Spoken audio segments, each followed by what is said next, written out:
kalau kita cerita tentang Yahudi, berarti kita cerita tentang kisah Nabi Ya'qub. Nabi Ya'qub alaihi salatu wassalam dan anak keturunannya. Sedikit saya akan sebutkan tentang kisah Nabi Ya'qub dulu, biar antum lebih paham dari mana munculnya orang-orang Yahudi Bani Israel ini.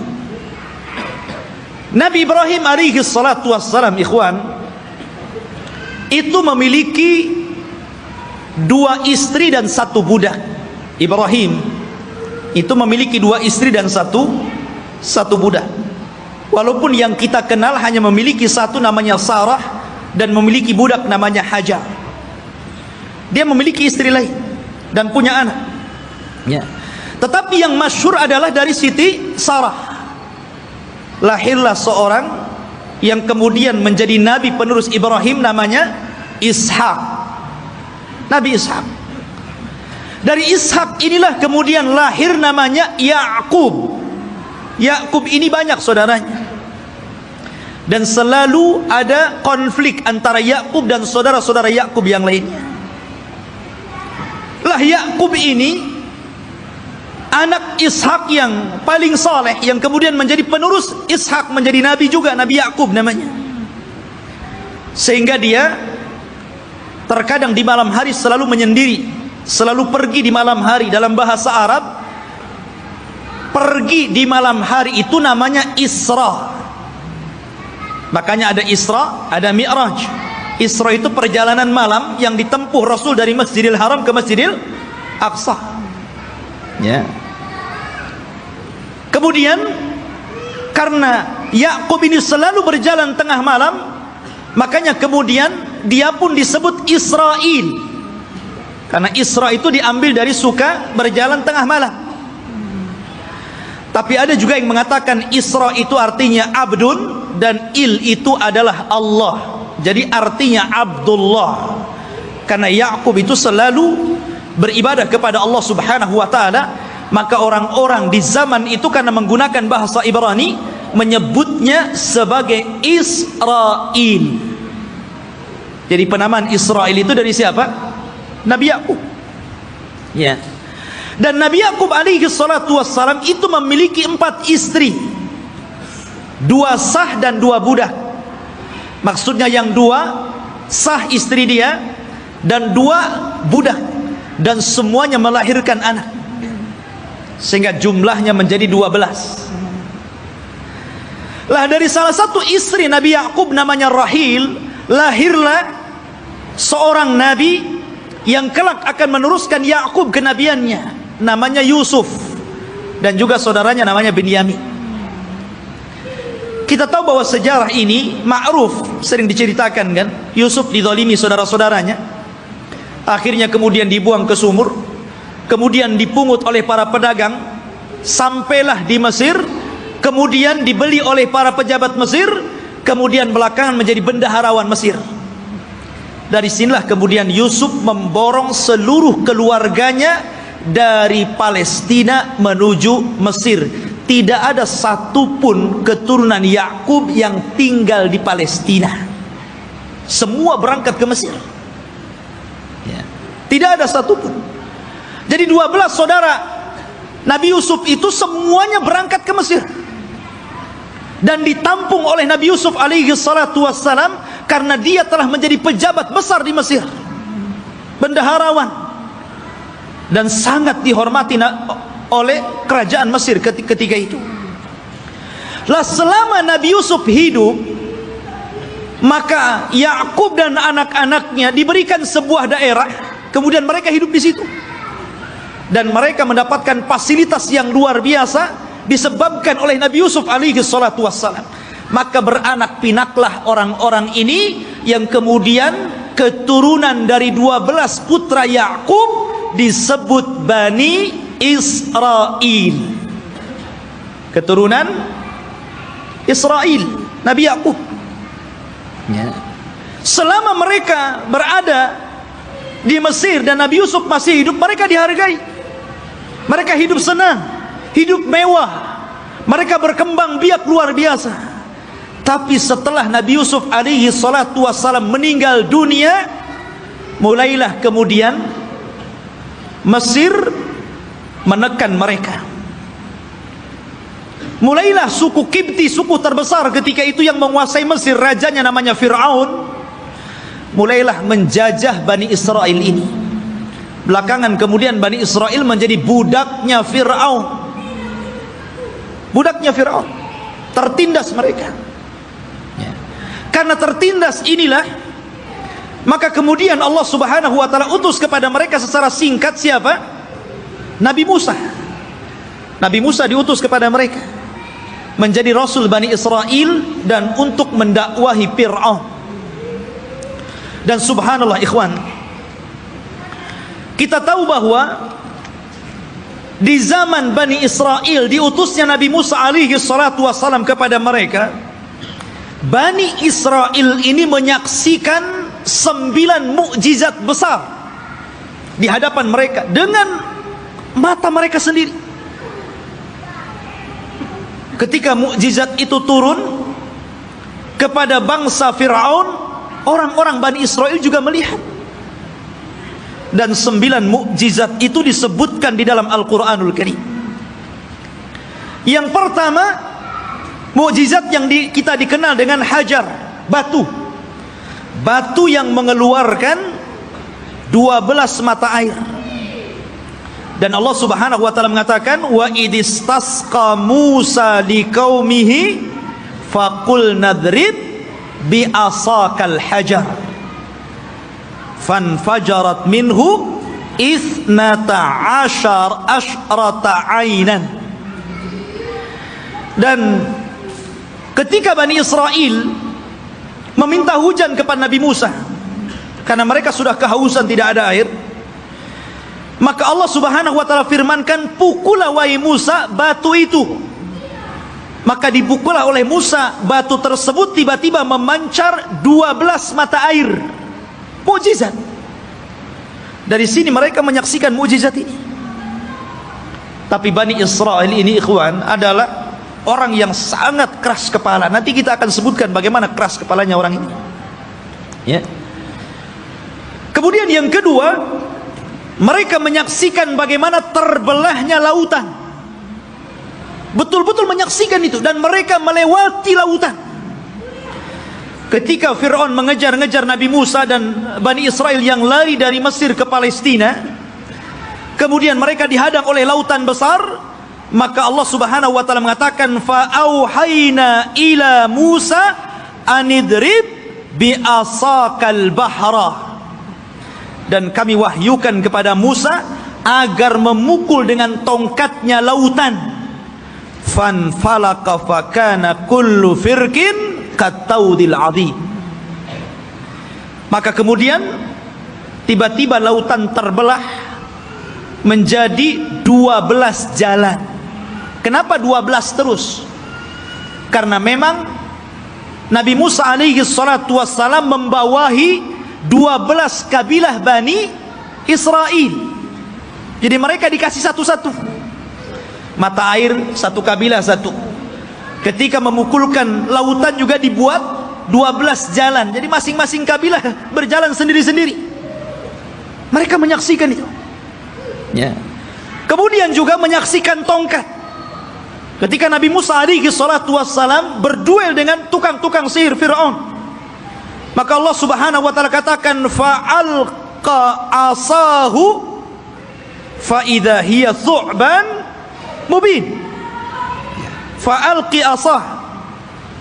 Maka Musa pun kemudian melemparkan tongkatnya, tiba-tiba tongkat itu menjadi ular yang sangat besar. Bani Israel menyaksikannya, menyaksikan bagaimana tongkat Musa berubah menjadi ular besar dan memakan ular-ular kecil tukang-tukang sihir Musa, tukang-tukang sihir Fir'aun.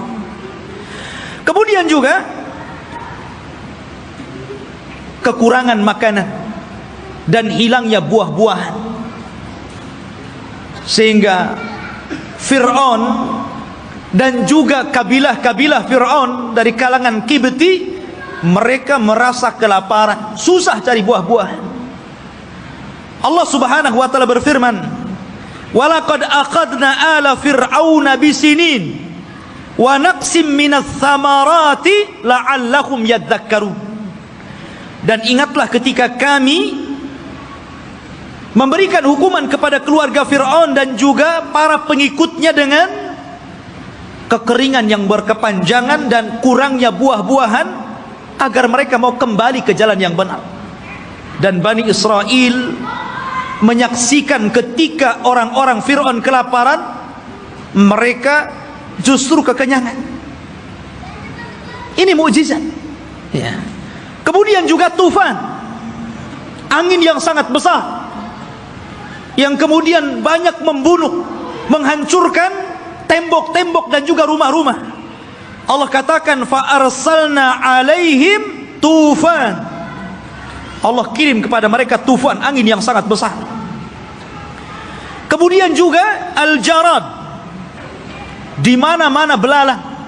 Belalang di mana-mana, ikhwan.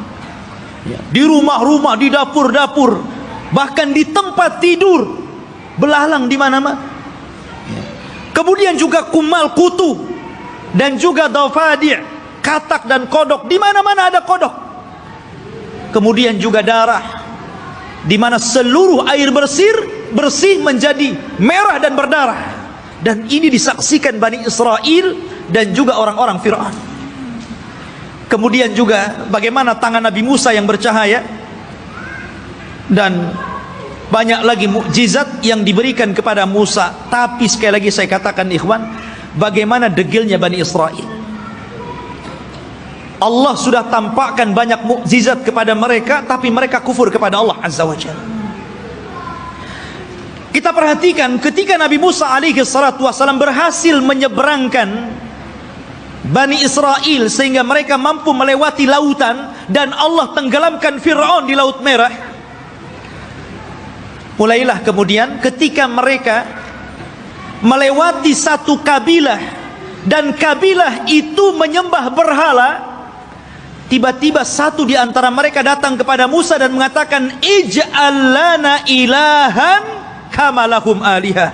Hei Musa, jadikan untuk kami berhala-berhala sebagaimana mereka punya berhala untuk disembah. Lihat, Allah sudah tampakkan 9 mukjizat. Harusnya mereka makin beriman, kan begitu? Ini sudah diseberangkan, lihat ada orang nyembah berhala, minta pula berhala. Bani Israel, ikhwan, inilah wataknya orang-orang Yahudi. Makanya Nabi SAW ketika perang Hunain kemudian melewati ada pohon yang di zaman jahiliyah selalu digantungkan pedang dengan keyakinan bahwa kalau mereka gantungkan pedang di situ, maka pedang itu akan ditransfer kekuatan, dan apabila dipakai maka pedang itu akan mudah untuk membunuh musuh. Itu keyakinan orang musyrik tabaruk dengan pohon bidara. Maka sahabat mengatakan, ya Rasulullah, jadikan jugalah pohon sama seperti pohonnya orang-orang musyrik, biar sebelum perang kita gantungkan juga pedang kita di situ. Oh, Rasul marah. Allahu Akbar, kata Rasul. Kalian ini persis seperti Bani Israel yang mengatakan kepada Musa, jadikan untuk kami banyak berhala sebagaimana mereka banyak berhala. Lihat. Akhirnya kemudian Rasul marah dan mengatakan, innakum qaumun tajhalun, kalian ini bodoh. Sudah dikasih hidayah tauhid mau syirik pula. Tidak cukup ikhwatu fiddin, selama perjalanan Nabi Musa alaihi salatu wassalam hijrah menuju Palestina. Ketika itu ikhwatu fiddin, Nabi Musa alaihi salatu wassalam diperintahkan Allah subhanahu wa ta'ala selama 40 malam untuk datang ke Bukit Saina yang disebutkan dalam Al-Quran itu Tur. Namanya ada Suratul Tur. Di situ ada bukit namanya Bukit Saina, Bukit Tur, Tur Sina. Ya.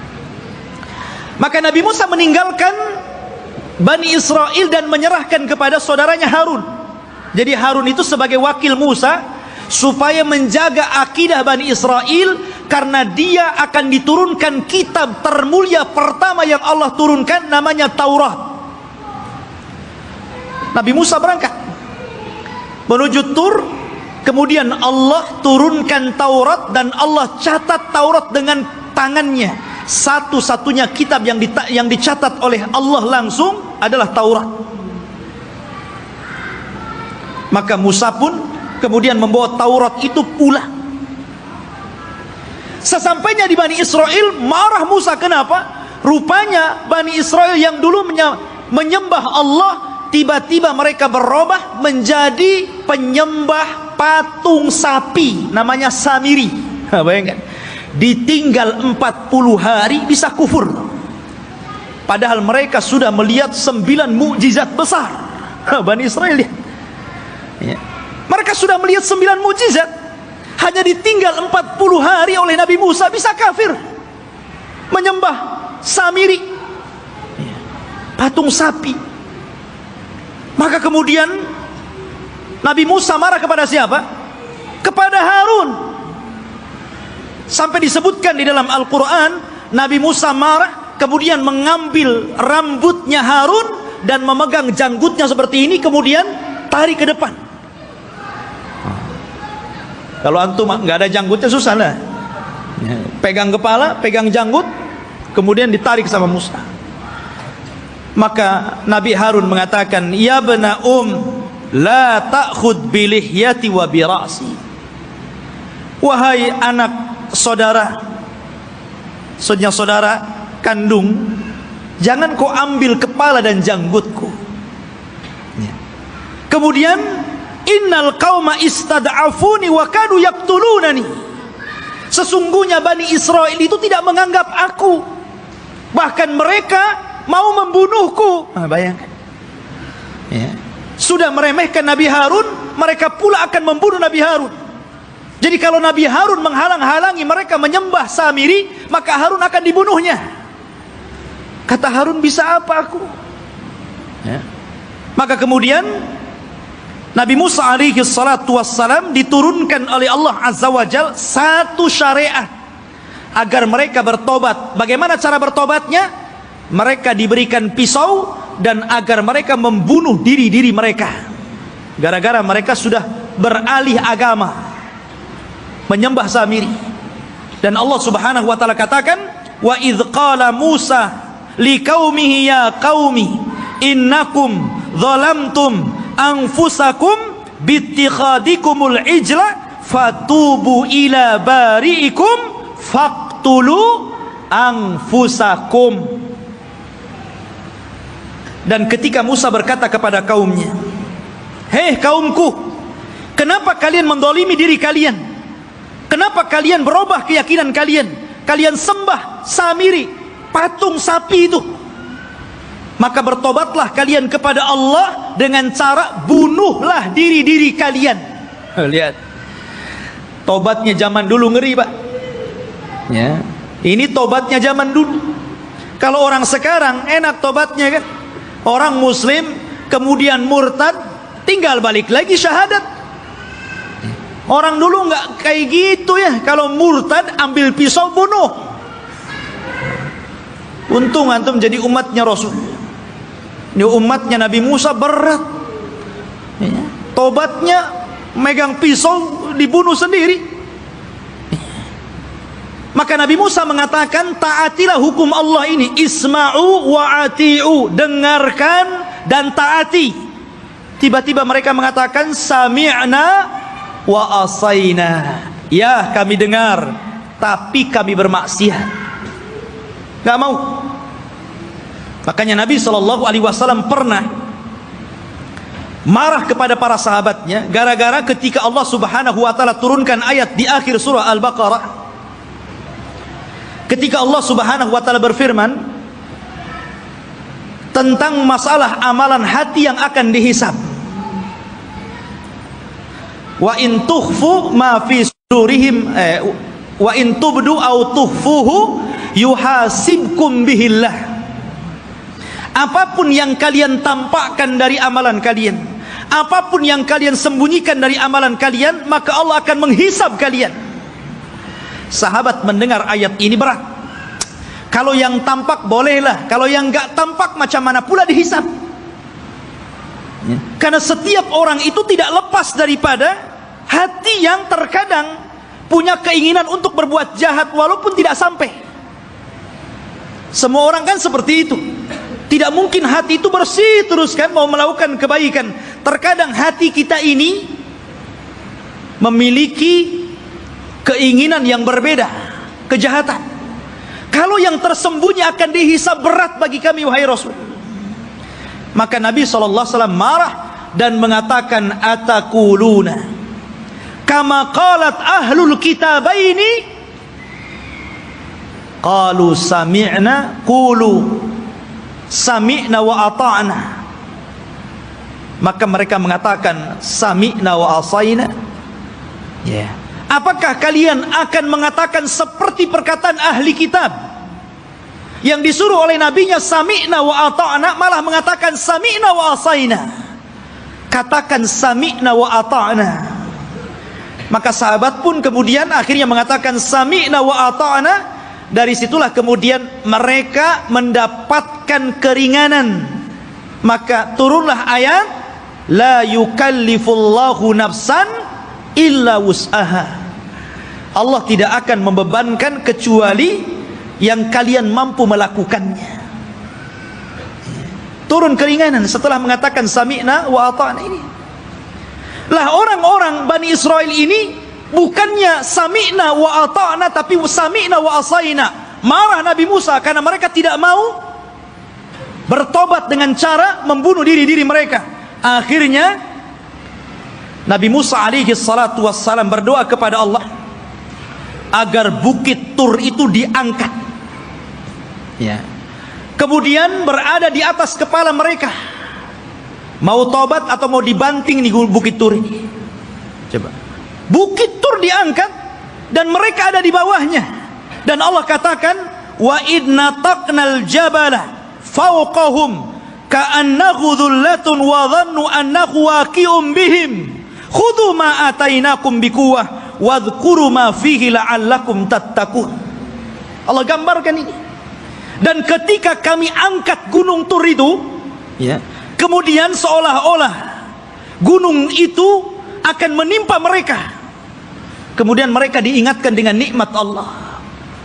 Diingatkan bagaimana mereka dulu diperbudak oleh Fir'aun, kemudian diselamatkan oleh Musa, kemudian diberikan nikmat yang banyak. Kalian masih kufur? Barulah ketika bukit akan dibantingkan kepada mereka, barulah mereka mengambil pisau dan membunuh mereka. Oh, jadi mereka melaksanakan itu kalau di bawah ancaman. Itulah Bani Israel, Yahudi itu. Ya. Ma'asyiral muslimin rahimani wa rahimakumullah. Belum sampai di situ. Ketika sebagian mereka melihat bagaimana saudara-saudara mereka harus membunuh diri-diri mereka karena mereka telah berpindah keyakinan menyembah Samiri, rupanya yang melihat kejadian itu juga tidak mau bertobat, tetap juga kufur. Suatu ketika mereka meminta kepada Nabi Musa alaihi salatu wassalam untuk diturunkan maidatan minas sama, makanan tetapi langsung yang membuat Allah dan diturunkan dari langit. Nah, bisa bayangkan coba, minta makanan tapi diturunkan dari langit. Apakah kemudian keinginan mereka ditolak? Tidak. Keinginan mereka dikabulkan. Subhanallah. Akhirnya diturunkan makanan namanya manna wassalwa. Manna, diturunkan makanan itu jatuh dari langit, kemudian bergantungan di pohon-pohon. Maka mereka tinggal naik, tinggal diambil makanan itu. Kemudian salwa, sejenis daging burung. Enak makanannya. Gimana enggak enak, langsung dari langit makanannya. Ya. Subhanallah. Akhirnya ikhwatu fiddin, mereka bosan. Asih makan itu saja, bosan akhirnya. Ya. Kemudian akhirnya karena bosan, maka mereka meminta kepada Nabi Musa alaihi salatu wassalam ingin sayur mayur. Bosan dengan ini katanya. Saya ingin sayuran, ada bawang merah, ada bawang putih. Bayangkan. Ya. Sehingga mereka mengatakan, wa id qultum ya Musa lan nasbiru ala ta'amin wahid. Dan ketika kalian berkata kepada Nabi Musa, "Hei Musa, kami tidak sabar dengan satu makanan ini saja, saya minta makanan yang lain." Ya. Akhirnya mereka meminta kepada Nabi Musa itu sayur mayur, mimbakliha wa qithaiha wa fumiha wa adasiha wa basaliha.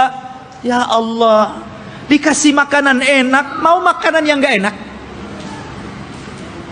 Maka Allah Subhanahu wa taala mengatakan, ya, atastabdiluna alladhi huwa adna billadhi huwa khair, ihbitu Misra. Kenapa kalian memilih makanan yang enggak enak dan membuang makanan yang enak? Kalau hanya ingin sayur mayur, bawang-bawangan, sana ke Mesir. Antum tinggal pergi ke kota, beli ada. Kenapa mesti harus kemudian diturunkan dari langit? Degilnya Bani Israel, ya, sudah Allah Subhanahu wa taala utamakan mereka, tetap saja mereka kufur kepada Allah Subhanahu wa taala. Bahkan suatu ketika ikhwatu fiddin, ini masih di tengah perjalanan hijrah mereka sampai ke Palestina, ini di sepanjang jalan mereka itu diperlihatkan mukjizat yang banyak. Akhirnya suatu ketika ada salah seorang terbunuh. Kemudian Allah Subhanahu wa taala mewahyukan kepada Nabi Musa agar memotong seekor sapi betina. Kemudian dipukulkan dagingnya kepada orang yang mati, maka dia akan hidup sesaat dan akan menyebut siapa pembunuhnya.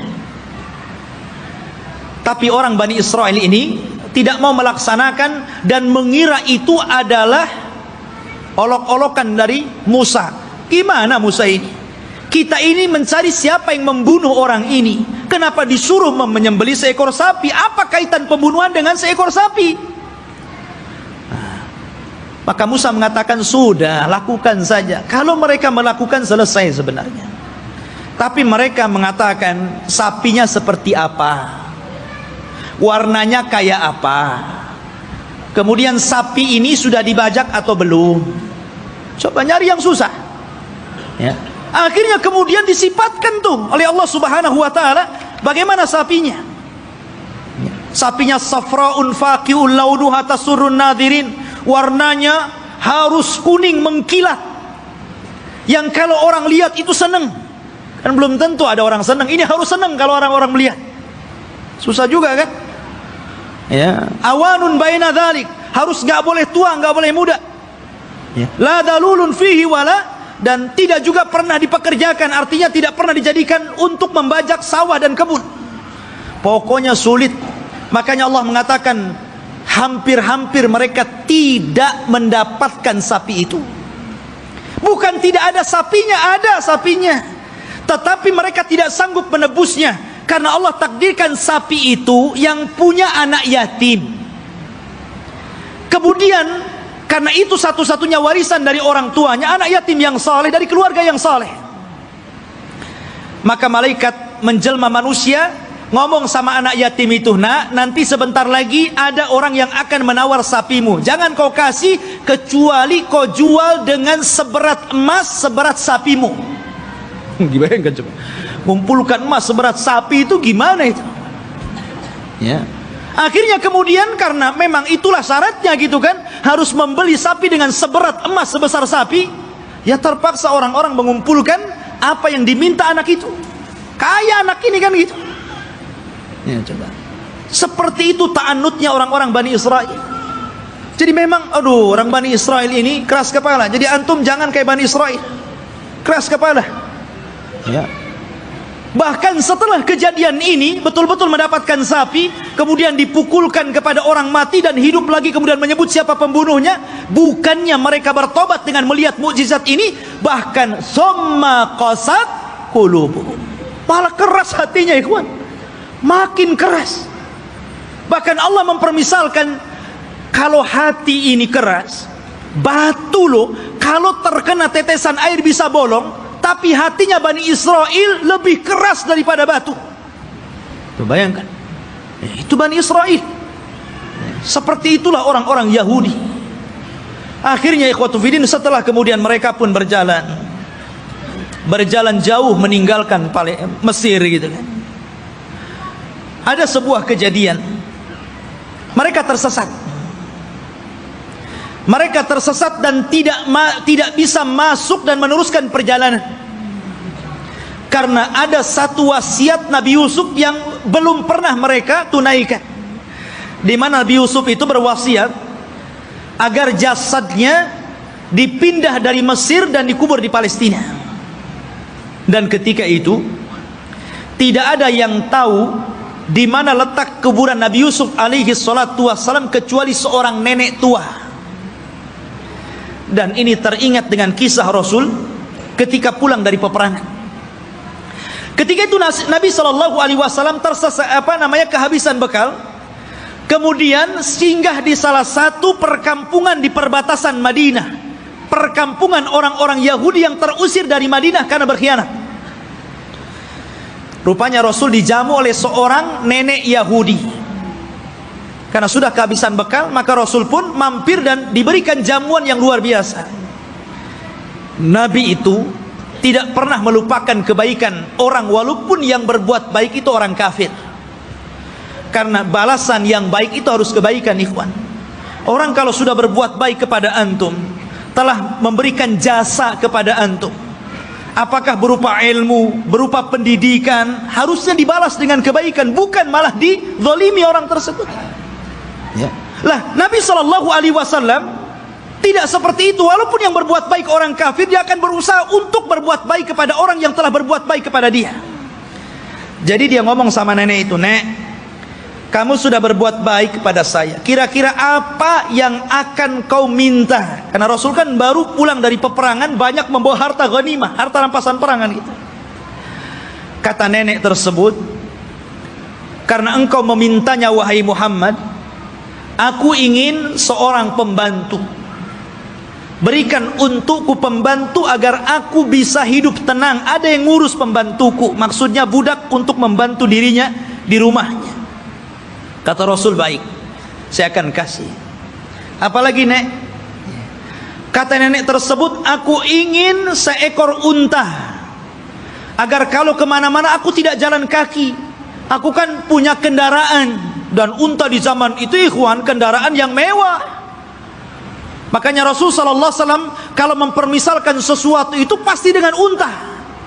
Kata Rasul kepada Ali, "Wahai Ali, kalau lantaran lisanmu ada satu orang dapat hidayah, lebih baik daripada unta merah." Karena unta merah itu kendaraan yang termahal. Sebutkan kendaraan hari ini termahal berapa miliar harganya, triliun begitu kan. Itulah unta merah. Makanya Nabi SAW ketika menikah dengan Khadijah, maharnya itu dengan unta, ya, bukan dengan sapi, bukan dengan kambing, tapi dengan unta. Dan tidak tanggung-tanggung, 20 ekor unta itu maharnya Rasul. Dan semuanya betina, dimana unta betina lebih mahal dibandingkan unta jantan. Anda bisa bayangkan satu unta itu, kalau antum membeli satu buah Avanza itu bisa, berarti maharnya Rasul itu 20 mobil Avanza. Coba. Tapi saya yakin ibu-ibu paling diberi seperangkat alat sholat. Ya kan? Gak apa-apa, Bu, lebih senang. Karena apa? Kalau ada masalah dengan suaminya, kemudian terpaksa harus menggugat cerai, kan mudah mengembalikan maharnya kan? Perangkat alat sholat saja, ambil perangkat alat sholat saja. Tapi kalau antum kasih 2 Avanza saja, bingung tuh istri antum mau gugat cerai itu kan. Ini dikembalikan di 2 Avanza, dari mana saya akan belikan gitu kan? Mikir dia. Ya. Nabi SAW nih memuliakan perempuan dengan unta. Maka nenek ini mengatakan, "Aku minta unta." Ya.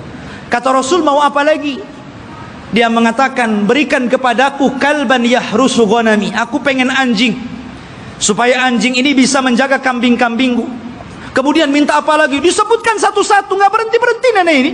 Ya Allah, coba yang Ana datang ke rumah antum, kemudian antum kasih makan, kasih minum, oke lah, kenyang, dijamu luar biasa gitu kan. Selepas itu antum ngomong, "Ya, sebagai balasan tolong Ustadz kasih saya Avanza, ya, kasih saya pembantu, kasih saya mesin cuci." Apa kan begitu? Masa seperti itu gitu balasannya? Mahal sekali.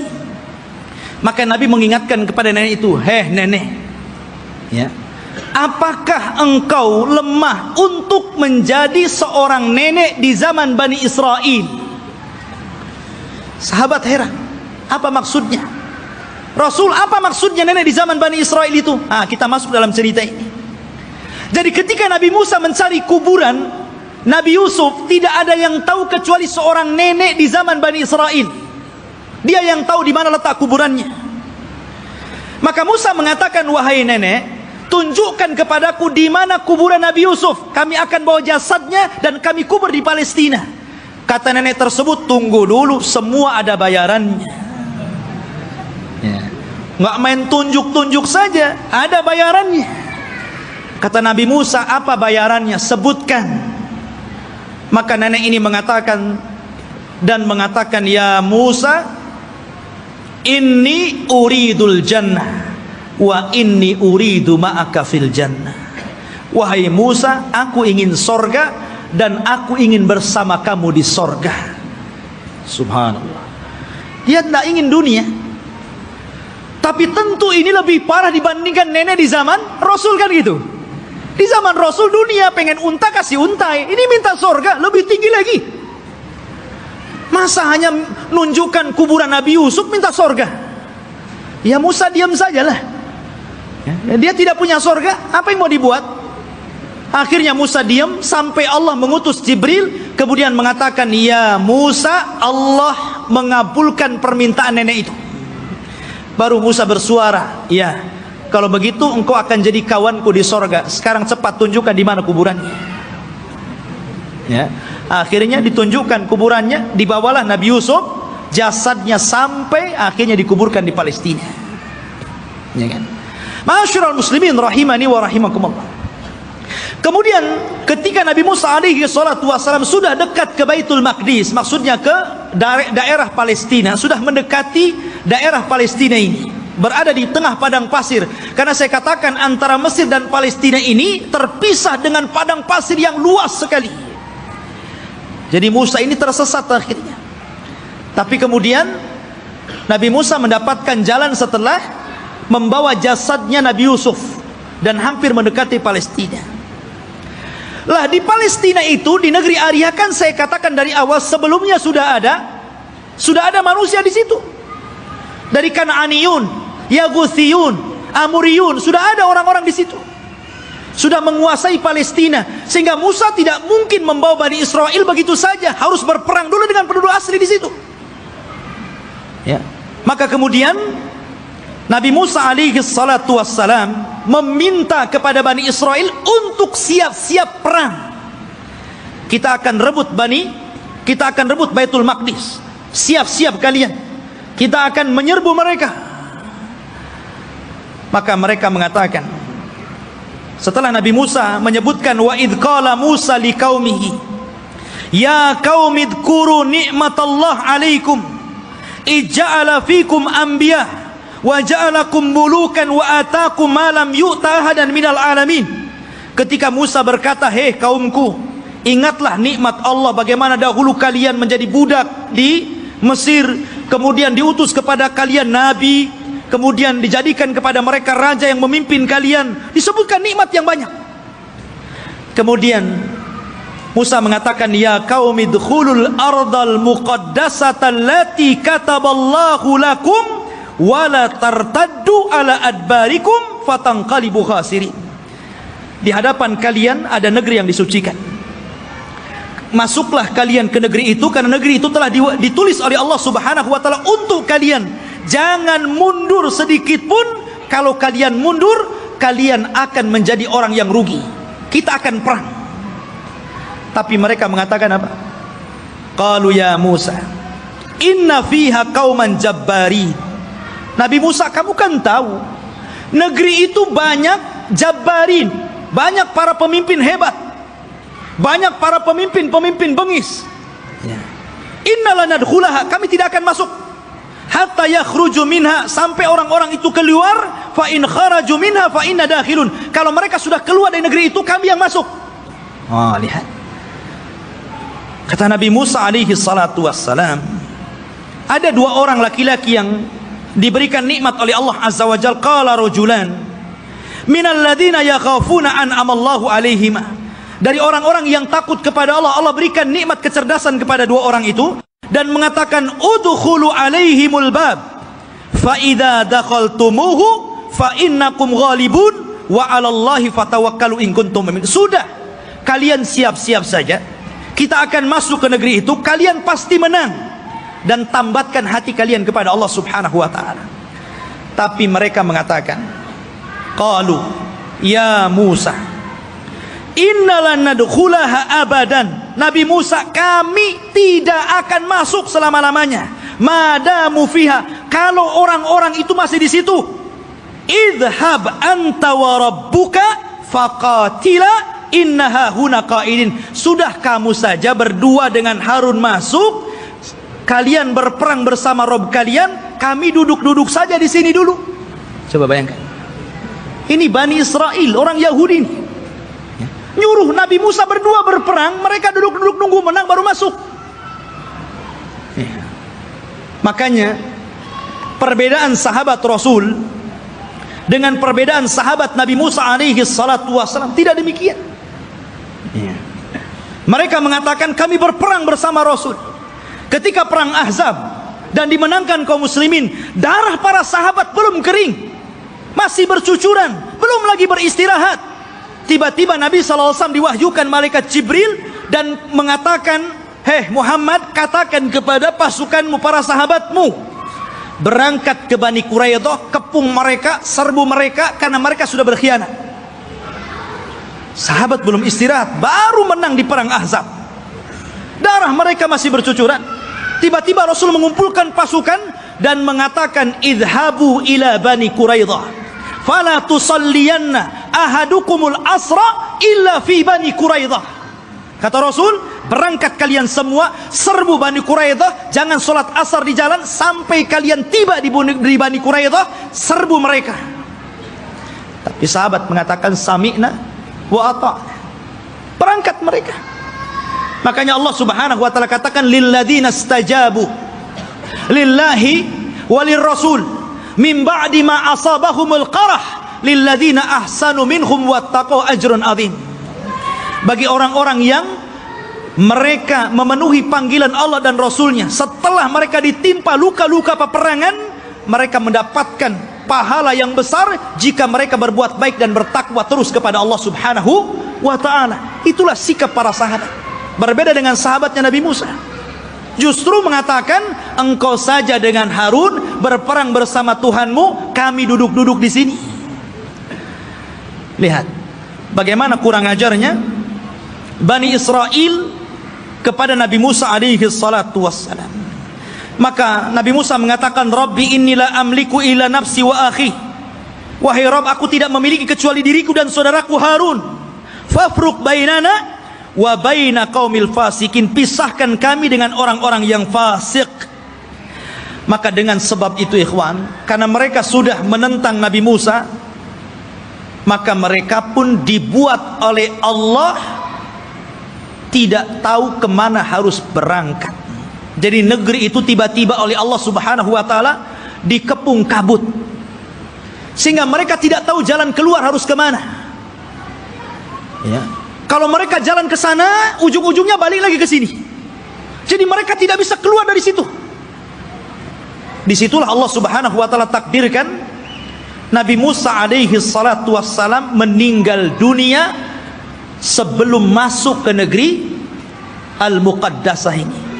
Meninggal dunia Nabi Musa. Setelahnya, sebelumnya Harun, kemudian Nabi Musa alaihi salatu wassalam. Dan di situ ada kejadian yang luar biasa.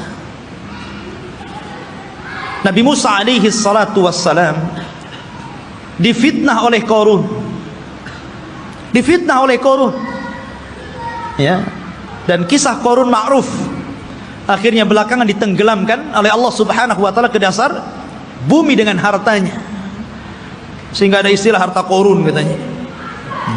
Tapi yang jelas bahwa Nabi Musa meninggal dunia, dan ketika itu digantikan oleh pembantunya namanya Yusha ibn Nun. Akhirnya dia pun diangkat menjadi nabi. Yusha bin Nun ini adalah kawannya Nabi Musa dan juga pembantunya. Dialah yang menemani Nabi Musa ketika mencari Khidir. Kemudian Nabi Musa belajar kepada Khidir. Dan kisah Musa dengan Khidir ma'ruf, disebutkan dalam surah Al-Kahfi, dan diisyaratkan, walaupun Khidir tidak ada namanya dalam Al-Quran, tapi isyaratnya ada. Tapi yang jelas bahwa Yusha bin Nun lah yang kemudian berhasil membawa Bani Israel dan masuk ke Baitul Maqdis. Allah menangkan dalam peperangannya. Jadi Nabi Yusha inilah yang membawa pasukan, kemudian berperang dan berhasil menguasai Baitul Maqdis. Dari sini menunjukkan bahwa Bani Israel ini mereka menjajah, bukan asli situ. Mereka datang dari Mesir dengan Nabi Musa, kemudian Nabi Musa meninggal, diganti oleh Yusha bin Nun, kemudian merebut Palestina dan mereka menjadi tinggal di situ. Jadi Palestina bukan milik orang Yahudi, mereka yang menjajah di situ. Ya. Barulah kemudian Yusha bin Nun masuk ke Masjid Al-Aqsa yang sekarang disebut dengan Baitul Maqdis, sekarang Masjid Al-Aqsa. Disitulah Allah Subhanahu wa taala memerintahkan kepada Yusha ibn Nun, karena ketika itu ikhwan, peperangan ini sangat sengit. Ya. Kebetulan perang itu terjadi di hari Jumat dan tidak boleh berperang di hari Sabtu, karena orang Yahudi sangat mengistimewakan hari Sabtu. Alasannya apa? Karena hari Sabtu itu hari cutinya Allah. Kenapa Allah cuti? Karena Allah lelah. Setelah menciptakan langit dan bumi, diawali hari Ahad dan diakhiri hari Jumat. Allah lelah, maka Allah beristirahat. Maka hari Sabtu hari istirahatnya Allah, setelah Allah menciptakan langit dan bumi selama 6 hari. Jadi mereka mengatakan ini hari cuti Allah. Kalau Allah saja cuti, kita juga cuti katanya. Jangan berperang. Ya. Tapi Allah kemudian bantah, wa ma massana min lughub. Kami tidak disentuh dengan keletihan, kata Allah. Enak saja kami istirahat. Ya. Maka kemudian ikhwatu fillah, karena perang ini terus berkecambung, hampir matahari tenggelam dan masuk ke hari Sabtu. Ini kalau matahari tenggelam masuk ke hari Sabtu kan nggak boleh perang tuh. Akhirnya Yusha bin Nun memperlihatkan mukjizatnya. Dia nunjuk kepada matahari, innaki ma'murah wa ana ma'mur. Kamu diperintah Allah, saya juga diperintah Allah. Jangan bergerak dulu sampai perang ini menang. Oh, berhenti matahari. Ya. Matahari diem. Betul-betul sampai menang perang itu, matahari nggak bergerak. Nah, itu mukjizatnya Yusha bin Nun, menghentikan matahari sampai menang perang, betul-betul menang. Akhirnya setelah menang baru matahari berjalan dan masuk ke hari Sabtu. Setelah menang inilah maka Allah perintahkan masuk ke Baitul Maqdis sajidan dengan penuh tawadu, dengan penuh merendahkan diri, menundukkan kepala. Kata Allah Subhanahu wa taala mengatakan, masuklah kalian dengan sujud. Maksud sujud itu maksudnya dengan ruku, karena sujud nggak mungkin bisa jalan orang sujud. Ya, dengan menundukkan kepala. Tapi Bani Israel ini degil. Ya. Disuruh maju masuk ke Baitul Maqdis nundukkan kepala, malah berbalik, malah kemudian berjalan lewat punggung, membelakangi Baitul Maqdis sampai mundur gitu. Disuruh maju nundukin pandangan, malah berbalik, malah mundur. Bayangkan, Bani Israel sudah dikasih mukjizat, ditampakkan matahari, masih juga menentang Yusha ibn Nun. Bukan itu saja, mereka disuruh untuk membaca Hittah. Masuklah ke Baitul Maqdis dan bacakan Hittah. Hittah itu artinya, ya Allah ampuni dosa-dosaku, ya Allah ampuni dosa-dosaku. Digantinya kalimat Hittah menjadi Hintah. Bayangkan, apa Hintah? Ya Allah berikan makanan, ya Allah berikan makanan. Disuruh minta ampun malah minta makanan. Bani Israel ikhwan, mereka sudah dimenangkan, tinggal masuk saja, masih kurang ngajar gitu kan. Ma'asyiral muslimin rahimani wa rahimakumullah. Akhirnya mereka pun tinggal di Baitul Maqdis. Lah, ketika kemudian Yusha bin Nun berhasil menguasai Baitul Maqdis dan menempatkan orang-orang Yahudi atau Bani Israel di Baitul Maqdis dan menguasai Palestina, maka kemudian Yusha ibn Nun pun meninggal dunia. Ketika Yusha ibn Nun meninggal dunia, maka di sini ikhwatu fiddin yang dimuliakan Allah Azza wa Jalla, ketika itu Bani Israel memiliki beberapa hukum. Pertama, mereka dipimpin oleh para nabi. Jadi ketika Yusha bin Nun meninggal, ada nabi. Kemudian nabi ini meninggal, muncul lagi nabi. Nabi ini meninggal, muncul lagi nabi. Bahkan ada satu tempat itu nabinya 3, rasulnya 3. Diutus banyak para nabi, ribuan para nabi diutus. Ketika itu yang memimpin para nabi. Akhirnya Bani Israel bosan, asik nabi terus yang mimpin. Kami mau raja, nggak mau nabi. Nah, bayangkan, nolak nabi, mau raja. Ya, ketika itu nabi yang terakhir yang diutus kepada mereka sebelum mereka menjadikan sistem kerajaan adalah Nabi Samuel. Dan Nabi Samuel ini pernah didapati kuburannya di zaman Umar bin Khattab ketika menyerbu Persia. Ketika Umar ibn Khattab berhasil menguasai Persia dan merebut Baitul Maqdis di tangannya, ketika itu dia menjajah satu kota. Rupanya di kota itu ada kuburan Nabi Samuel dan diagungkan penduduknya. Maka Umar ingin mencegah kesyirikan. Tengah malam digalinya kuburan Samuel, kemudian dipindah ke tempat lain, dijadikan 9 kuburan palsu, yang 1 asli, yang 8 palsu. Orang nggak tahu mana Samuel 1. Jadi bingung tuh. Yang tadinya suka minta-minta ke kuburan, bingung. Ini ada 9 kuburan, yang mana 1 yang Samuel ini? Coba kalau kuburan wali kayak gitu ya, bingung orang. Dikubur tuh. Dikubur tempat lain, malam-malam dibuat kuburan palsu banyak-banyak. Di zaman Umar bin Khattab. Makanya Umar itu orang yang paling keras dalam penyimpangan tauhid. Ketika ada orang yang kemudian mulai sholat di satu pohon yang dulu Rasul pernah berbaiat, namanya Baiatur Ridwan, karena sudah mulai digunakan sholat, meminta-minta, ditebang pohon itu sama Umar. Nggak boleh ada orang kesini lagi, walaupun Rasul pernah berbaiat di sini. Harusnya antum begitu. Kalau ada pohon beringin, orang minta-minta di situ, ambil singso, tebas tuh beringinnya. Tapi baca bismillah dulu ya, nanti antum kesurupan pula di beringin. Khotubin ini dimuliakan Allah Azza wa Jalla. Kemudian akhirnya kata Nabi Samuel, baik. Karena ketika itu ikhwatufidin yang dimuliakan Allah Azza wa Jalla, karena terjadi perang saudara, maka muncullah di luar dari Bani Israel ada satu kelompok besar namanya Jalut.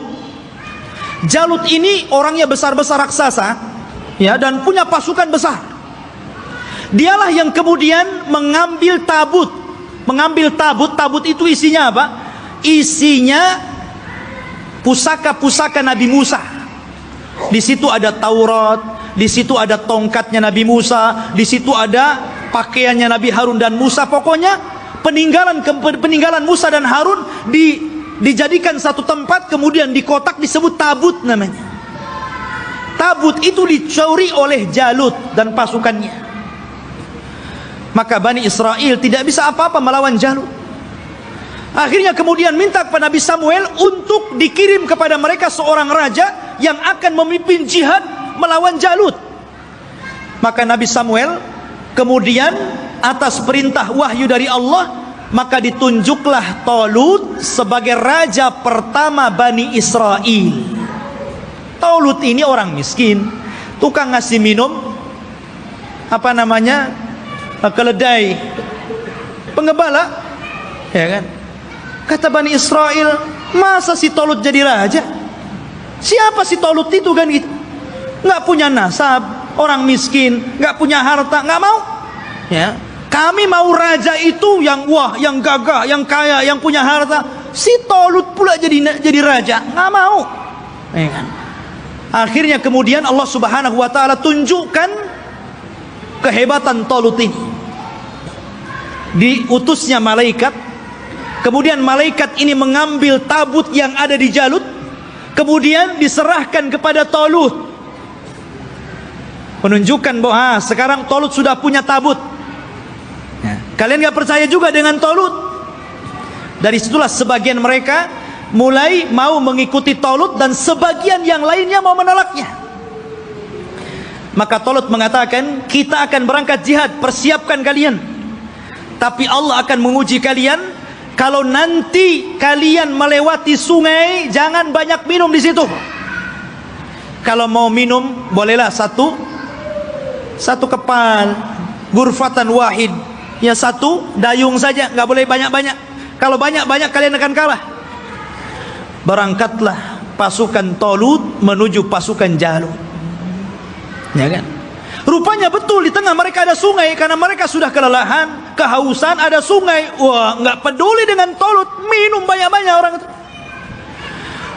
Dari berapa ribu gitu kan, hanya tinggal separohnya yang masih nurut dengan Talut. Akhirnya yang ini pulang, melihat pasukan Jalut gede-gede, nggak berani pulang. Ya, yang sedikit inilah kemudian mikir nih, ini tentara banyak, besar-besar, gimana cara melawan mereka? Akhirnya mereka nggak berani bergerak untuk melawan Jalut. Maka kemudian Nabi Musa, Nabi Raja Talut mengatakan, siapa yang akan berperang dan berhasil membunuh Jalut, maka aku kawinkan dia dengan putriku. Rupanya satu pun nggak bergerak. Ngapain dikawinkan kalau harus mati gitu? Iya kan? Nggak mau bergerak juga. Akhirnya ada anak muda namanya Daud. Dia berani tuh Daud tuh, yang kemudian belakangan menjadi nabi dan raja, Nabi Daud dan Raja Daud. Dia yang berani. Kemudian dia lempar tombaknya, kena Jalut, mati di tangan dia. Zaman dulu kalau sudah pemimpinnya mati, kalah orang itu. Ya kan? Meninggal di tangan Daud. Maka akhirnya Daud pun dinikahkan dengan putrinya Talut. Dan Talut mengatakan, kalau dia meninggal, maka orang ini yang akan menggantikan aku menjadi raja. Talut punya anak, tapi karena dia sudah berjanji, siapa yang membunuh Jalut, dia akan dinikahkan dengan putriku dan akan menjadi penggantiku. Maka setelah Talut meninggal dunia, mau tidak mau Daud diangkat jadi raja. Tapi anaknya Talut yang lain gak setuju. Ya kan? Harusnya anak yang jadi raja, kenapa Daud menantunya kan itu? Disitulah kemudian pecah Bani Israel menjadi dua kerajaan. Kerajaan anak-anaknya Talut dan kerajaan Daud. Dari sini ikhwatu fiddin mulai terjadi goncang. Ya. Tapi Nabi Daud ini ikhwan adalah orang yang cerdas. Karena Allah berikan mukjizat, tangannya itu bisa melembutkan besi. Ya. Jadi kalau besi itu nggak perlu dilas, dipotong-potong aja sama dia kan begitu. Wa alanna lahul hadid. Dia bisa melembutkan besi, bukan sulap ikhwan. Itu mukjizat. Kalau enggak gini aja dia. Ya kan? Mukjizatnya Nabi Daud.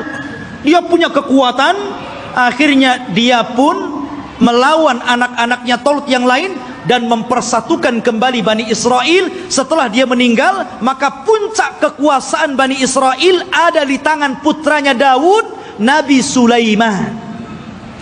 Disitulah puncak kekuasaan Bani Israel, puncak kekuasaan Yahudi. Ya. Dan hanya ada 4 raja yang pernah menguasai sebagian besar dunia, yang 2 mukmin dan 2 kafir. Yang pertama mukmin, namanya Dzulqarnain, sebutkan dalam surah Al-Kahfi. Yang kedua Sulaiman, ini keduanya mukmin, dan keduanya kafir. Yang pertama Namrud di zaman Nabi Ibrahim, kemudian Bukhtun Nasr, nanti ada kisahnya akan nyusul. Ya. Jadi Sulaiman ini Allah Subhanahu wa taala berikan kekuasaan yang tidak diberikan kepada orang sebelum dan setelahnya. Dia bisa menundukkan awan, dia bisa menundukkan jin, dia bisa menundukkan burung-burung, dia bisa menundukkan tumbuh-tumbuhan.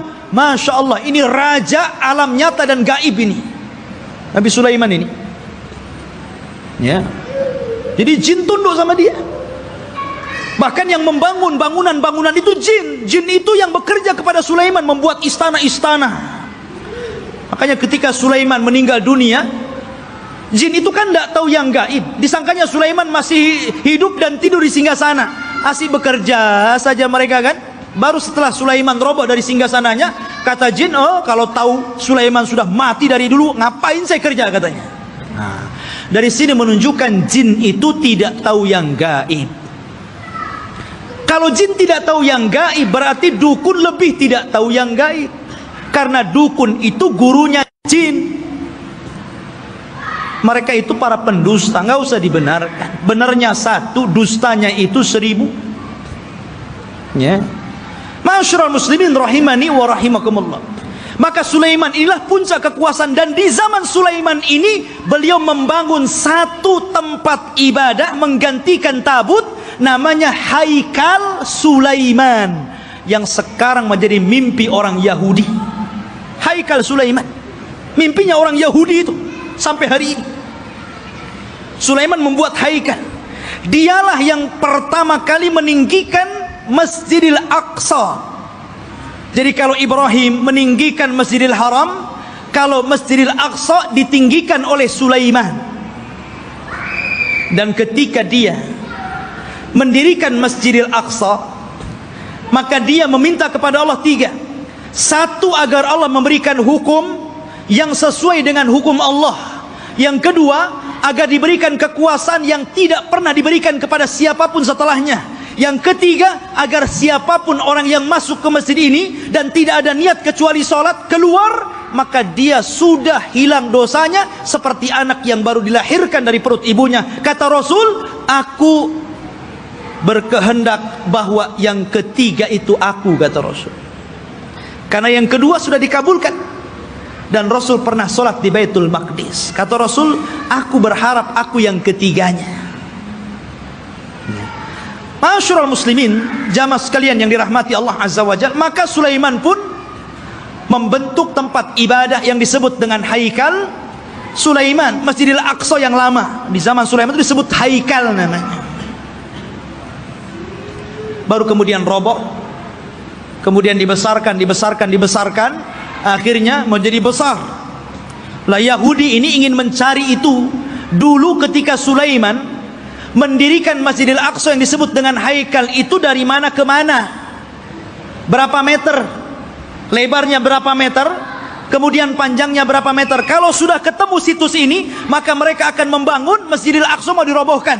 Sehingga Haikal lah yang naik. Itu tujuan Yahudi sampai hari ini. Makanya mereka membolongi itu. Masjidil Aqsa itu bolong bawahnya. Makanya tidak bisa menampung banyak-banyak. Kalau banyak nanti roboh itu.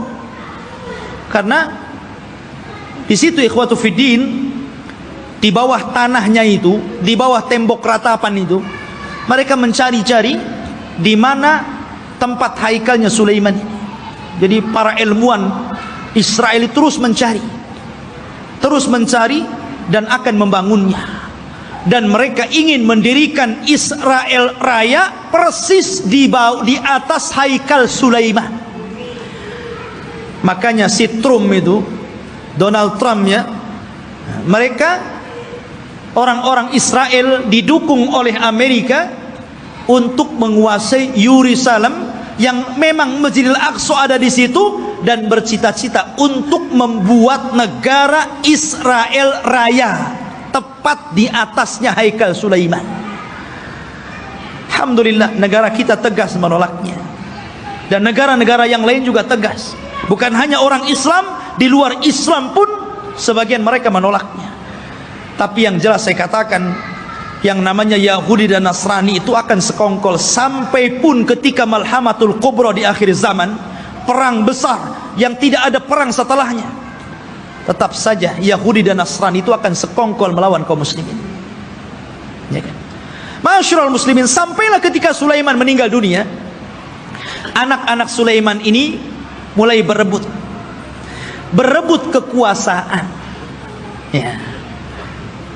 Karena berebut kekuasaan, goncanglah Bani Israel. Sudah tidak ada raja lagi. Raja itu cuma 3 di zaman Bani Israel, Talut, Daud, dan Sulaiman. Setelah itu nggak ada raja lagi. Akhirnya mereka pun berpecah, satu demi satu berpecah. Lemahlah orang-orang Yahudi. Ketika mereka lemah inilah, maka bangsa-bangsa luar mulai menjajah orang-orang Yahudi. Lah dari situlah datang pasukan dari Irak, pasukan Babil, yang kemudian menghancurkan Yahudi, menawan mereka dan memperbudak mereka, dibawa ke Irak, sebagainya lari ke Mesir. Dan ketika muncul seorang perdana menteri yang kemudian menguasai Babil, namanya Bukhtun Nasr, dialah yang kemudian menghancurkan negeri Palestina sehancur-hancurnya dan merobohkan Haikal Sulaiman. Hancur lebur. Orang-orang Yahudi ditindas, orang-orang Yahudi diperbudak oleh Bukhtun Nasr ini. Hancur semuanya. Sampai disinilah Taurat hilang. Alwah Taurat hilang. Orang-orang Yahudi bingung. Akhirnya sebagian mereka mulai merangkai Taurat, sehingga akhirnya dari situlah kemudian campur tangan ucapan firman Allah dengan campur tangan ucapan manusia, mulailah muncul pada Taurat. Sehingga kemudian Taurat mulai berubah dari aslinya, yuharrifunal kalima an mawadi'i. Dari sinilah Yahudi tersesat, karena alwahnya Taurat, papannya hilang, berceceran kemana-mana. Karena Palestina dihancurkan Bukhtun Nasr. Lah ketika hancurnya Palestina ini, datanglah seorang nabi, namanya Uzair. Nabi Uzair, ya kan? Datang, kemudian melihat kehancuran Palestina yang luar biasa. Haikal Sulaiman roboh, kota Palestina hancur, orang Yahudi dibantai, orang Yahudi diperbudak di Babil, Irak, gitu kan. Maka dia berpikir, kaifa yuhyillahu ba'da mautiha. Bagaimana Allah bisa menghidupkan kota yang hancur setelah dulu kota ini sangat ramai, sangat indah, sangat bagus. Akhirnya Allah subhanahu wa ta'ala menidurkan Nabi Uzair 100 tahun. Fa'amatahu Allahu mi'ata amin summa ba'athah. Maka kemudian Uzair pun ditidurkan Allah 100 tahun. Kemudian dibangkitkan seolah-olah baru tidur sejam 2 jam, karena ditidurkan di waktu duhur dan dibangunkan di waktu asar. Asar ke duhur cuma berapa jam saja. Disangkanya hanya 2-3 jam dia tidur, padahal dia sudah 100 tahun ditidurkan. Dan Allah bolak-balikan badannya sehingga badannya tidak hancur, dan Allah biarkan badannya muda terus, sehingga ketika 100 tahun dia dibangkitkan, orang sudah tua, dia masih muda. Orang udah janggutnya panjang-panjang, udah pakai tongkat bungku-bungku, dia masih muda saja. Maka ketika dia mencari rumahnya, ya namanya rumahnya ya tahu di mana. Rupanya rumah itu masih ingat di mana letaknya. Rupanya di situ ada nenek. Rupanya nenek ini dulunya bekas pembantunya, lebih muda jauh, tapi sekarang lebih tua jauh. Siapa kamu? Saya Uzair. Uzair dah mati 100 tahun, kau ngaku Uzair pula, katanya. Mana buktinya kau Uzair? Akhirnya ditunjukkan bukti-buktinya. Kaget nenek ini. Oh, kamu ini tuan saya, kamu Uzair. Menyebarlah nama Uzair di Bani Israel. Maka orang pun menganggap Uzair itu anak Tuhan. Wa qalatil yahudu Uzair ibnullah wa qalatin nasara al-masih ibnullah. Berkata orang Yahudi Uzair itu anak Allah, berkata orang Nasrani al-masih ibnullah, anak Allah. Karena Uzair masih hidup. Mereka katakan ini anak Allah, kalau bukan anak Allah nggak mungkin hidup selama ini, dan masih muda. Dan ketika dia mencari puing-puing papan-papan Taurat, dia tidak tahu di mana letaknya. Maka Allah ilhamkan mampu menghafal Taurat dengan pemikirannya, sehingga orang-orang menyangka Musa saja membaca Taurat dari papan, dia membaca Taurat dari pikirannya, berarti dia adalah anak Allah. Orang Yahudi bilang Uzair anak Allah karena mampu menghafal Taurat. Tuh lihat, kenapa orang Islam tidak dikatakan anak Allah? Banyak orang yang hafal Quran. Anak kecil aja si Musa bisa hafal Quran. Kenapa enggak Musa anak Allah? Al-Quran itu luar biasa ikhwan. Semua bisa menghafal Al-Quran. Bisa Quran dihafal. Anak kecil bisa hafal Quran. Tapi nggak ada sejarah orang hafal Taurat. Nggak ada sejarah pastor hafal Injil. Nggak ada. Tapi Taurat dan Injil tidak bisa dihafal. Tapi Quran bisa dihafal. Ini mukjizat namanya. Quran itu bisa. Walaqad yassarna Qur'ana lidzikri. Allah mudahkan Quran itu untuk diingat. Ma'asyiral muslimin rahimani wa rahimakumullah. Maka itu kisah Nabi Uzair. Akhirnya kemudian Yahudi pun ditindas. Maka setelah kemudian zaman Bukhtun Nasr berlalu, datanglah Persia menyerbu dan menang. Maka orang-orang Yahudi dikembalikan ke Palestina. Setelah itu datang Romawi dan memenangkan Persia. Akhirnya orang Yahudi diperbudak lagi. Sebagian mereka hijrah sampai ke Madinah. Inilah sejarah kenapa dahulu di zaman Rasul ada orang-orang Yahudi di Madinah. Karena ketika Romawi berhasil mengalahkan Persia, maka orang-orang Yahudi banyak yang diperbudak, sebagian mereka lari. Dan mereka punya ramalan bahwa kelak akan muncul seorang nabi di tanah yang banyak pohon kurma, yang kemudian belakangan disebut Yathrib dan belakangan lagi disebut Madinah Al-Munawwarah. Berangkatlah mereka ke Madinah, suaka besar-besaran. Ya. Tapi kemudian setelah tahun 1700-an belakangan ke sini gitu kan, maka mulailah orang-orang menggagas untuk mengumpulkan orang Yahudi, kemudian mengumpulkan di Palestina. Kemudian pada tahun 1940-an gitu kan, barulah kemudian atas bantuan Inggris dan Amerika, akhirnya orang-orang Yahudi diresmikan untuk membuat negara sendiri yang sekarang disebut Israel. Israel, bukan Bani Israel. Karena kerajaan Israel ini ikhwan, itu berbeda dengan Yahudi. Itu dua pecahan yang berbeda. Ya, Yahudi ini keturunan Yahuda. Kalau Israel berbeda. Karena Israel ini masih mengagungkan para nabi, tapi Yahudi itu membenci para nabi. Mereka lah yang membunuh Nabi Zakaria sehingga digergaji sampai mati. Dialah yang membunuh Nabi Yahya bin Zakaria, disembelihnya sampai mati. Dia pula mengklaim sudah membunuh Nabi Isa bin Maryam dan mengatakan anak zina dan dibunuhnya. Walaupun Al-Quran mengingkari terbunuhnya Isa dan mengatakan Isa tidak dibunuh, Isa disalib, Isa tidak disalib, dan Isa diserupakan bahkan dia diangkat ke langit. Tapi orang Yahudi mengklaim sudah membunuh Isa. Itulah kisahnya orang Yahudi. Jadi orang Yahudi yang sekarang ini hanya sandiwara orang-orang itu, orang-orang kafir, orang-orang Inggris dan Amerika saja. Mereka membuat cerita bahwa seolah-olah itu adalah tanah mereka. Demi Allah, sejengkal pun bukan tanah Yahudi. Bagaimana kemudian Donald Trump mengumumkan untuk memindahkan ibu kota Yerusalem sebagai ibu kota Israel dan akan mendirikan Israel Raya di atas Baitul Maqdis. Maka kita harus bangkit, ya. Nggak bisa seperti itu. Satu jengkal pun mereka nggak punya tanah. Bagaimana mungkin kemudian mereka mengklaim ini tanah Yahudi? Dan di akhir zaman yang mereka ramalkan memang akan menjadi kenyataan. Mereka meramalkan setelah Haikal Sulaiman terbangun, maka akan diutus kepada mereka Imam Mahdi yang ditunggu-tunggu, namanya Dajjal. Dajjal itulah Imam Mahdi yang ditunggu-tunggu mereka. Makanya kita lihat simbol Zionis itu simbol mata. Ya, karena Dajjal itu cuma satu matanya di sini. Makanya kemudian mereka menganggap bahwa itu Imam Mahdi mereka yang mereka tunggu. Makanya dalam Islam pun dibenarkan, karena kelak Dajjal itu akan diikuti 70.000 Yahudi Asfahan. Mereka akan mengikuti Dajjal.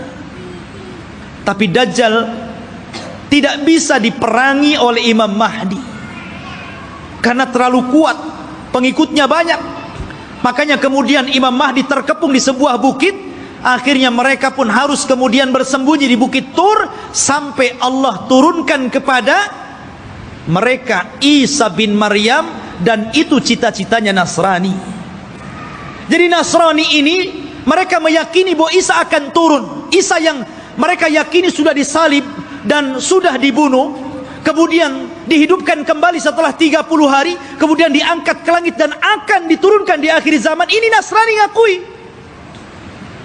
Dan Nasrani mengakui bahwa Isa ini kelak akan membunuh Dajjal dan akan memimpin dunia, dan dunia akan dikuasai Nasrani. Padahal Isa turun hanya tugasnya membunuh Dajjal, mematahkan salib, membunuh babi, dan menegakkan hukum sesuai dengan hukum Imam Mahdi yang notabene mengikuti ajaran Islam.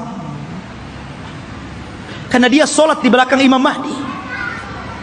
Isa turun di malam hari di waktu subuh. Ketika itu orang-orang sudah putus asa melawan tentara Dajjal. Maka Isa mengatakan, aku berikan 3 pilihan kepada kalian, kepada tentaranya Imam Mahdi yang tinggal sedikit itu. Aku berdoa kepada Allah agar Allah kirimkan tentara lain bukan kalian, supaya mereka yang menghancurkan Dajjal, dan Dajjal akan meninggal. Yang kedua, atau aku berdoa kepada Allah untuk dikirim bencana besar, agar Dajjal terkena bencana dan pasukannya, sehingga kalian diselamatkan tanpa harus berperang. Atau yang terakhir, kita perang, saya pimpin kalian. Dan saya akan berdoa kepada Allah agar pasukan Dajjal tidak sanggup mengangkat senjata, kalian tinggal penggal lehernya, aku yang menghadapi Dajjal. Kata mereka yang ketiga enak nampaknya nih. Ya. Akhirnya mereka pilih yang ketiga. Berangkatlah setelah sholat subuh, mereka tinggal menggal kepala. Orang Yahudi, Nasrani dan para pengikut Dajjal nggak bisa apa-apa. Akhirnya mereka kalah, tunggang langgang, lari bersembunyi di batu. Batu bicara, hei ini Yahudi di belakang, bunuh dia. Lari di mana-mana, di setiap tempat dia sembunyi, makhluk Allah bicara di situ. Kecuali satu pohon yang tidak mau bicara, namanya pohon Gharqad. Hadis ini bocor kepada orang Yahudi, sehingga Yahudi nanam banyak-banyak pohon Gharqad di Israel. Tapi sayang kemarin kebakaran, nanam lagi dari awal. Ma'asyiral muslimin rahimani wa rahimakumullah, Gharqad ini nggak mau ngomong. Ya, makanya orang Yahudi, Gharqad ini bukan cemara, memang bentuknya kayak cemara, tapi cemara bukan Gharqad. Ya. Nanti antum pula lihat cemara ditebangnya. Ini pohonnya Yahudi, nanti Yahudi sembunyi di sini katanya. Bukan, Gharqad lah, bukan cemara. Ya. Intinya ikhwatu fiddin yang dimuliakan Allah Azza wa Jalla, maka Dajjal berhadapan dengan Nabi Isa, dan Isa pun berhasil membunuh dan membawa kepalanya. Kemudian diberitahu kepada orang-orang bahwa dia telah membunuh Dajjal. Maka sebagian yang selamat dari orang-orang Nasrani kemudian beriman kepada Isa bin Maryam atas syariat Muhammad, sehingga Allah isyaratkan dalam Al-Quran, wa im min ahlil kitab illa la yu'minanna bihi qabla mautihi. Dan sebagian ahli kitab akan beriman kepada syariat Muhammad lewat Nabi Isa sebelum kematian Isa. Isa pun hidup selama 40 tahun. Di selang hidupnya inilah muncul fitnah yang lebih besar dibandingkan fitnah Dajjal. Fitnah apa?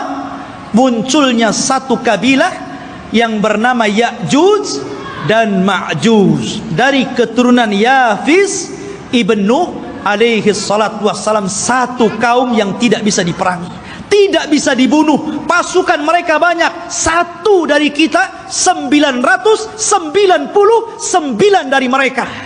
Anda bisa bayangkan. Jadi kalau kita melawan mereka, jadi satu dari kita melawan 999 dari mereka. Oh, bayangkan. Sehingga ketika Allah azab dengan mengutus ulat, dan mereka mati semua dengan ulat tersebut, bangkai mereka rata, sehingga setiap satu jengkal di tanah ada bangkainya.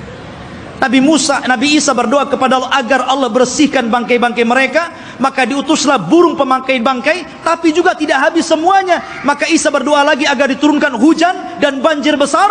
Akhirnya membawa jasad itu ke lautan dan menjadikan bumi kembali subur. Maka dari situlah mulailah berlangsung tanda-tanda alamat besar. Karena alamat besar itu kalau sudah datang, maka tasalsul akan terus berganti sampai kiamat dibangkitkan.